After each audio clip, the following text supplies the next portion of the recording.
Hello, I'm Mike Richardson, and I'm looking forward to coming to your DuraBuilt leadership session at the end of the month. And we're going to do a deep dive into the secrets of agility. And we're going to answer the big questions. Well, why agile? What is agile? And what is it not? Who do we need to be in the equation of our agility as leaders and as teams, and how, where, and when do we get started?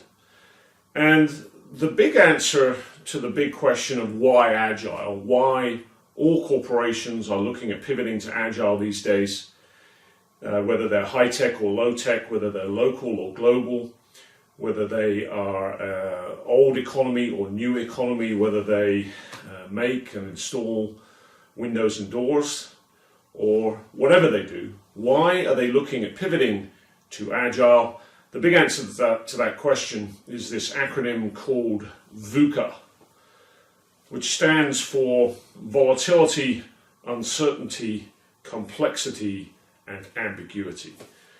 It's an acronym that was invented by the US Army College. When we started dropping special forces behind enemy lines, we would be dropping them into a VUCA environment. But this acronym now is in increasing use in the commercial business world, because you would agree with me, would you not, that we live in an accelerating VUCA world. And a world of increasing volatility, uncertainty, complexity, and ambiguity. There's two flavors of VUCA. There's external VUCA and there's internal VUCA.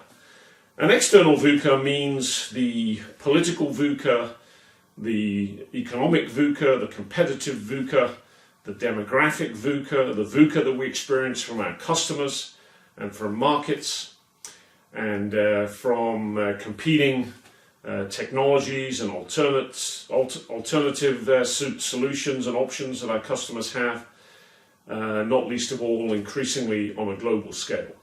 Internal VUCA applies to the challenge when we scale and grow like DuraBuilt is. All of a sudden, internal VUCA can go exponential. It's the breakdown of communication between departments. It's the siloing of things. It's processes that start to creak at the seams because they're being burdened with a greater volume and diversity of workflow.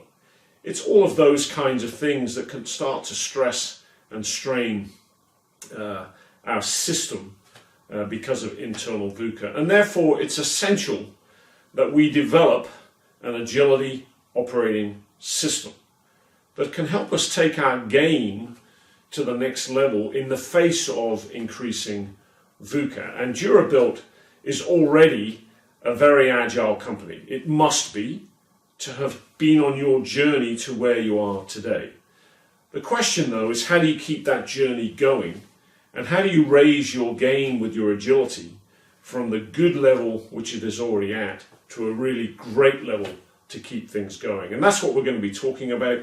We'll be exploring this system for your agility operating system, and how we have to be able to master that at several levels simultaneously. There's your agility as individual leaders. There's your agility as teams. There's your agility as an organization. There's your agility with your business and your business model and how you keep evolving that over time.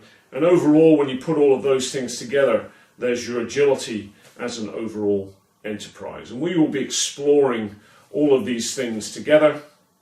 A little bit more about why we must pivot to agile, what is agile and what is it not, who do we need to be as individual leaders, how, where and when do we get started. And as we do that, as we delve into that, as we do a deep dive into this agility operating system, what we're going to come to very, very quickly is this idea of accountability. Accountability is at the heart of your enterprise agility.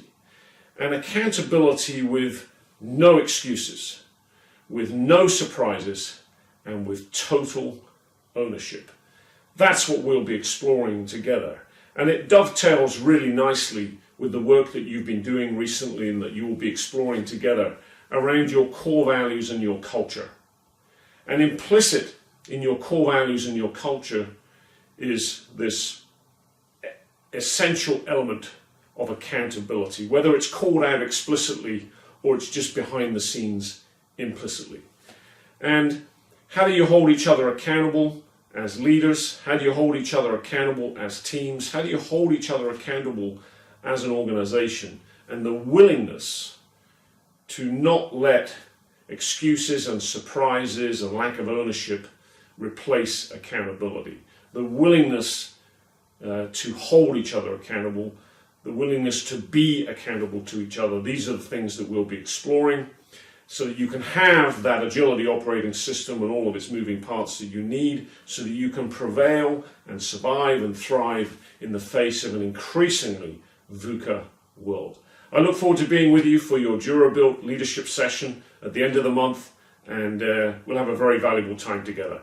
For now, Mike Richardson, bye-bye.